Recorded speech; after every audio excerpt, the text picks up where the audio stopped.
capítulo de número 61,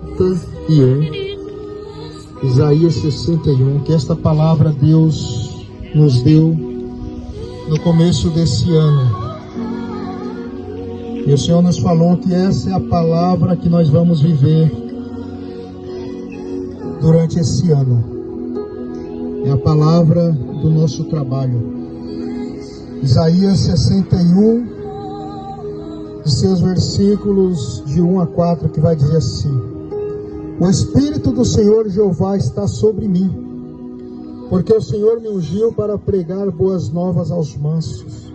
Enviou-me a restaurar os contritos de coração, a proclamar liberdade aos cativos e a abertura de prisão aos presos, a apregoar o ano aceitável do Senhor e o dia da vingança do nosso Deus, a consolar todos os tristes, a ordenar acerca dos tristes de Sião, que lhes dê ornamento por cinza, óleo de gozo por tristeza, vestidos de louvor por espírito angustiado, a fim de que se chamem árvores de justiça, plantação do Senhor, para que ele seja glorificado. E edificarão lugares antigamente assolados, e restaurarão os de antes destruídos, e renovarão as cidades assoladas, destruídas de geração em geração. Graças a Deus.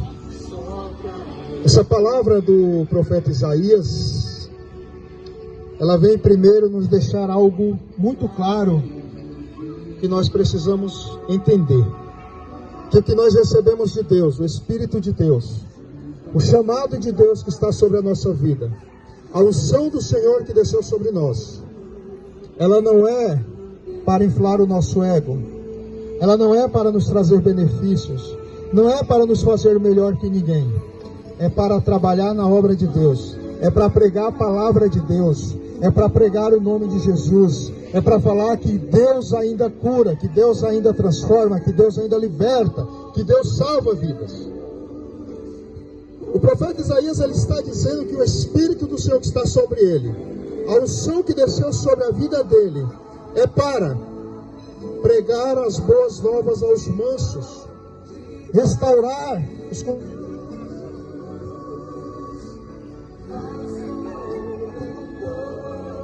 Aleluia, glória a Deus. É para falar aos que estão tristes que Deus ainda é a alegria, porque o Salmo 122 vai dizer: alegrei-me quando me disseram, vamos à casa do Senhor. Então estar na presença do Senhor é motivo de alegria. Estar na presença do Senhor é deixar todos os problemas de lado, tendo a certeza que Deus é a solução na nossa vida. Aleluia. E o profeta Isaías está dizendo que ele foi chamado para isso. E nessa manhã eu declaro que eu também fui chamado para isso, e você será chamado também em nome de Jesus, porque Deus vai restaurar a sua vida, Deus vai curar, Deus vai libertar, Deus vai transformar, e você também vai receber essa missão em nome do Senhor Jesus. Hoje você está ouvindo a palavra do Senhor através da minha vida, mas um dia eu tive que ouvir através da vida de outro. Quem sabe futuramente não é você que está fazendo o mesmo que nós estamos aqui hoje. Aleluia. Então, a unção que vem sobre a vida do homem e da mulher de Deus não é para autoproclamar o homem ou a mulher. Não é para que ele seja visto como sendo o melhor. Porque se ele fizer isso, se ele começar a se sentir melhor que alguém, achar que ele é alguma coisa, o mesmo Deus que desceu o Espírito sobre ele, tira o Espírito dele. Só que, como eu costumo falar, eu jamais vou deixar de falar isso, Deus, ele é grandioso em perdoar. Deus é amor, todo mundo prega isso, mas Deus também é justiça, e Deus também é fogo consumidor. A palavra do Senhor diz que ele visita a iniquidade do pai dos filhos até a terceira geração, mas faz benevolência e misericórdia daquele que é justo até a 1000ª geração. Isso me faz entender que às vezes nós estamos pagando por erro dos nossos pais no passado. E se nós fizermos uma análise, nós vamos falar: é justo eu estar pagando pelo erro do meu pai, do meu avô? Não. Aí nós começamos a pensar: seria justo o meu filho pagar pelo meu erro? Então quem pode mudar essa história somos nós, eu e você. Nós podemos quebrar essa maldição na nossa geração. A palavra do Senhor diz lá em Deuteronômio, capítulo número 28, que aquele que ouve e obedece a voz do Senhor, as bênçãos o alcançarão. E quando fala sobre isso, muita gente confunde, achando que é uma palavra de prosperidade, é uma palavra de riqueza, é uma palavra... Não, não é isso. A palavra é obediência. É ouvir e obedecer a palavra do Senhor. Quando nós ouvimos, quando nós obedecemos, as bênçãos do Senhor nos seguem. Qual que é a maior bênção para um pai? É ver o seu filho nos caminhos do Senhor. A maior bênção para mim não é riqueza, não é dinheiro, não é casa. Não, a maior bênção para mim é um dia ver os meus filhos na casa de Deus, fazendo a obra do Senhor. Essa é a minha maior riqueza. E a palavra do Senhor, inclusive, ela promete que serão benditos você e os seus filhos. Dinheiro vem e vai, casa vem e vai, tudo nessa vida passa. Para mim, a minha maior riqueza é a minha salvação, é a salvação da minha casa. É o que eu declaro, como declarou Josué: eu e minha casa serviremos ao Senhor. E eu lembro que quando Zaqueu recebe Jesus em sua casa, ele mostra um ato de arrependimento e fala para Jesus que daria metade dos seus bens aos pobres, e quem ele tinha roubado restituiria 4 vezes mais. Jesus fala para ele: hoje entrou salvação nesta casa. Deus, ele quer salvar a minha família, ele quer salvar você e a sua casa. Essa é a missão de Jesus, é salvar a família, porque família é projeto de Deus. Não desista de orar pela sua família, não desista de buscar pela sua família. Mãe, não desista do seu filho. Pai, não desista do seu filho. Filhos, não desistam dos seus pais. Não desistam da sua família, porque família é projeto e é bênção de Deus. Aleluia.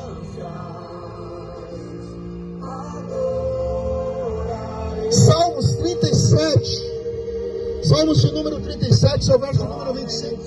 O salmista vai dizer assim: eu fui jovem e hoje eu sou velho, mas nunca vi o justo desamparado e nem a sua descendência mendigar o pão.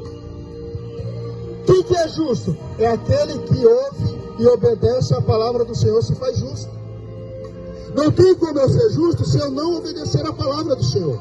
Não tem como eu ser justo se eu não der ouvidos à voz do meu Deus.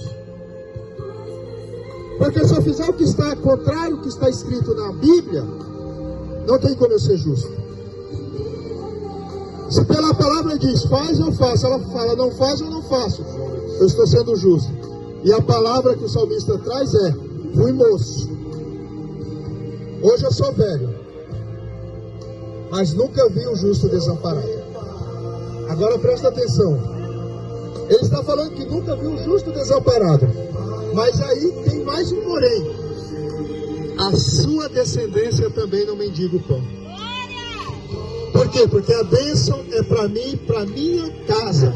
É o que Deus tem para mim, para minha casa. É o que Deus tem para você, para sua casa. Deus quer abençoar você, Deus quer salvar você, mas Ele também quer salvar a sua casa. Ele quer curar a sua família. Aleluia. Então, quando nós recebemos o Espírito e a unção de Deus sobre a nossa vida, e nós vamos fazer a obra de Deus, Deus, Ele está cuidando de nós e da nossa casa. Porque Deus não desampara o justo e não desampara a sua descendência. Você que está me ouvindo nesta manhã, está ouvindo a voz de Deus através da minha vida, eu quero dizer para você que de repente você está até pensando: ontem eu bebi, ontem eu fui para balada, ontem eu usei droga, ontem eu trafiquei. De repente você fez tudo isso, e eu de verdade eu não estou nem aí. Eu não quero saber do que você fez, do que você deixou de fazer. A minha missão aqui, a minha obrigação é pregar para você que se você se arrepender de todo o seu coração e pedir perdão para Deus, Ele está pronto para te perdoar, porque Deus não resiste a um coração contrito, a um coração quebrantado. A palavra do Senhor diz que se o homem deixar os seus caminhos e se tornar para Deus, Ele é grandioso e misericordioso em perdoar. Em Jeremias capítulo de número 18, a partir do seu versículo de número 7, Deus vai falar através da vida do profeta: olha, no dia que eu falar contra uma nação, contra um reino, para derribar e para destruir, se a tal nação contra a qual eu falar se arrepender, também eu, diz o Senhor, me arrependerei do mal que jurava lhe fazer. Então percebe que muitas das vezes a gente recebe uma profecia, uma palavra que até é maldição para nós, mas se nós nos arrependermos, Deus nos perdoa e quebra esse mal. Assim como foi com o rei Ezequias. Deus, quando Ele mandar a correção, quando Ele mandar uma palavra dura, uma palavra de correção, não é porque Ele quer te amaldiçoar, Ele quer te abençoar, Ele quer o seu arrependimento, Ele quer o meu arrependimento. Ele está dizendo: olha, se continuar nesse caminho, é caminho de morte. E qual é a solução? Se arrepender e mudar o seu caminho. E aí eu quero ler com vocês Isaías 55. Para continuar falando nessa mensagem. Uma mensagem de arrependimento, entenda isso. Isaías 55, 6 e 7 diz assim, ó: buscai ao Senhor enquanto se pode achar, invocai-o enquanto está perto. Deus está neste lugar nesta manhã, Ele está perto de mim e de você. Então levanta a sua mão, busca o Senhor, clame ao Senhor, peça a presença dEle na sua vida, porque Ele está aqui nesse momento, e Ele quer o seu arrependimento, porque Ele quer salvar você, Ele quer salvar a sua casa. Aleluia. Aleluia. O versículo de número 7, olha que interessante: deixe o ímpio o seu caminho, e o homem maligno os seus pensamentos, e se converta ao Senhor, que se compadecerá dele. Aleluia, louvado seja Deus. Então veja o que a palavra do Senhor está dizendo: o homem maligno deixa o seu caminho, o ímpio deixa o seu caminho do mal, e se converta ao Senhor, porque o Senhor se compadecerá dele. O Senhor terá misericórdia daquele que se arrepende.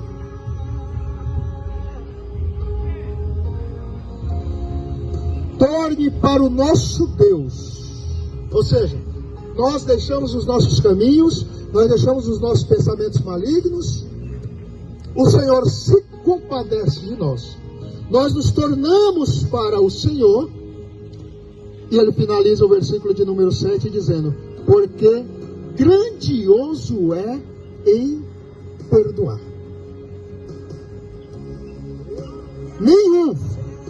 Eu não conheço uma pessoa na Bíblia que mostrou arrependimento sincero, que se arrependeu de todo o coração, que Deus desamparou. Eu não conheço nenhum. Às vezes ele até paga pelo seu erro, como nós conhecemos a história do rei Davi, que pecou e o seu filho Deus levou, mas Deus jamais desamparou o rei Davi. Muito pelo contrário, Davi, Deus olha e fala: aí está um homem segundo o meu coração.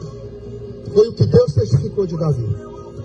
De Gênesis a Apocalipse, 66 livros da Bíblia, você não vai ver uma palavra dizendo que alguém era justo, que alguém andou nos caminhos do Senhor, que Deus não perdoou, que Deus não guardou. Todo o propósito foi cumprido. Deus jamais desampara um justo.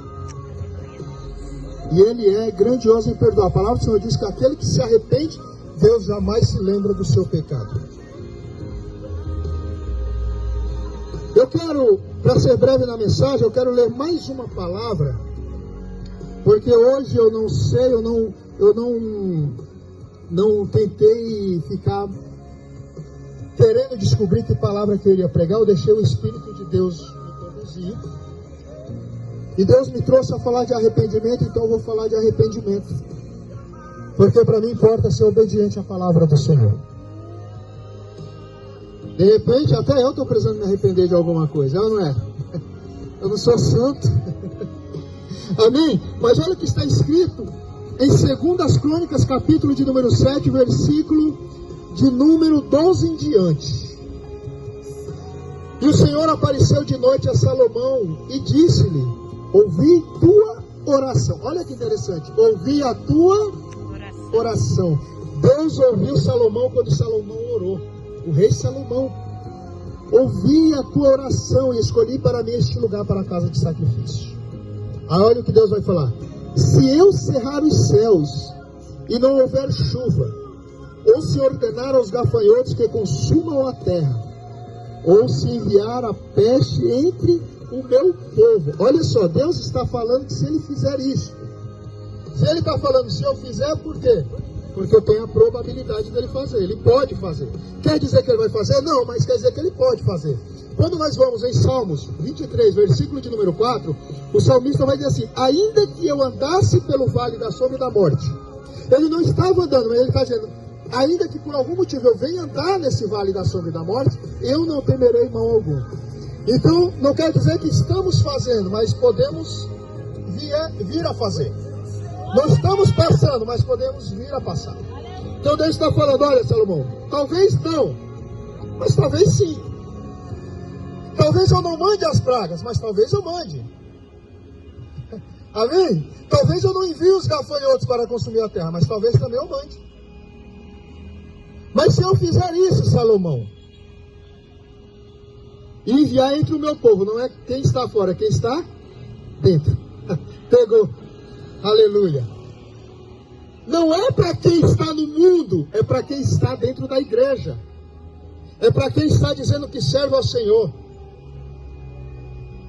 E eu abro um parênteses para dizer que, ao contrário do que eu já ouvi, se a vida está difícil, vem para Jesus que vai melhorar. Não vai não.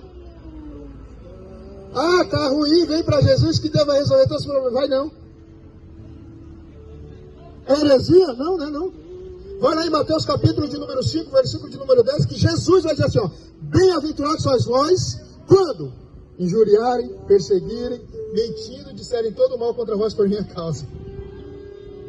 Aleluia.